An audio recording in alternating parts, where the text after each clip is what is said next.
bem-vindo a mais um vídeo do canal Química para Vestibulando. Eu sou Michelle Leal, professora de Química, e a aula de hoje é a parte 2 sobre termoquímica. E o assunto abordado nessa aula será a representação das reações endotérmicas e exotérmicas.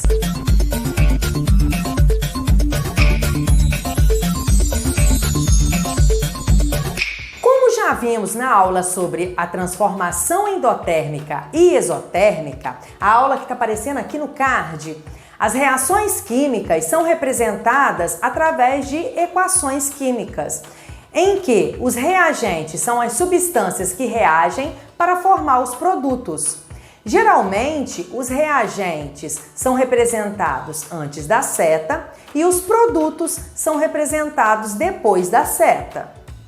As reações químicas podem ser endotérmicas ou exotérmicas. As reações químicas endotérmicas são aquelas que ocorrem com absorção de calor. Então, como a gente já viu, as reações químicas são representadas através de equações químicas. Então, eu tenho aqui uma reação, que representa a decomposição da amônia. Então, eu tenho 2 mols de amônia. A amônia é o reagente, porque ela se encontra antes da seta.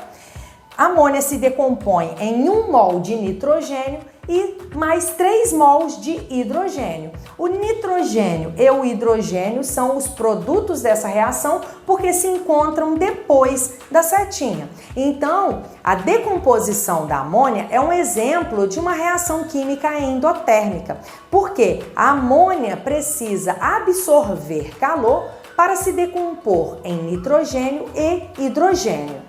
A amônia é uma substância usada na produção de fertilizantes para aumentar a produção de alimentos na agricultura e também é usada na produção de explosivos. Esses explosivos são utilizados na guerra. E as reações químicas exotérmicas são aquelas que ocorrem com liberação de calor. Então, um exemplo de reação exotérmica é a combustão ou a queima da gasolina. Então, aqui eu tenho 2 mols de gasolina mais 50 mols de oxigênio. Então, a gasolina e o oxigênio, eles são os reagentes dessa reação, formando 16 mols de gás carbônico mais 18 mols de água. Então, o gás carbônico e a água são os produtos dessa reação.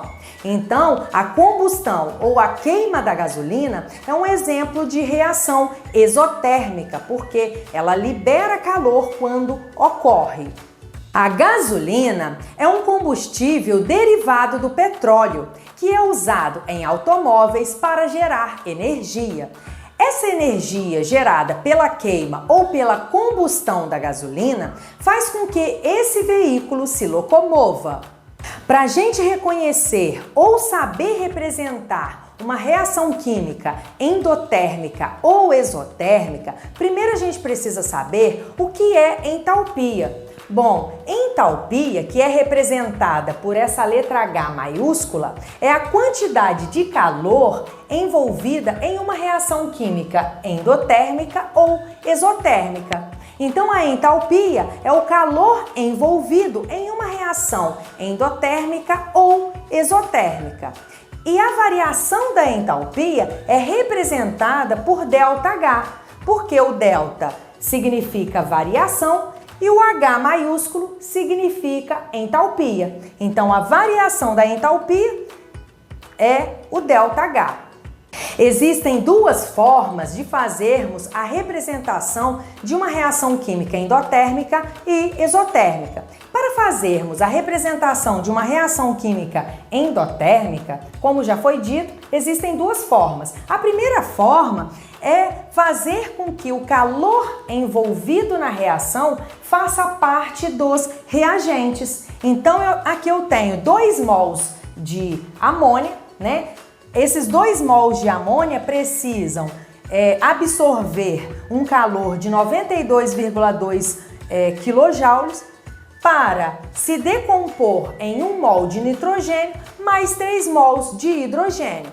E a segunda forma de fazermos a representação de uma reação química endotérmica, e a mais comum, é representando o ΔH positivo, né? Então aqui eu tenho a decomposição da amônia, eu tenho 2 mols de amônia se decompondo em 1 mol de nitrogênio mais 3 mols de hidrogênio.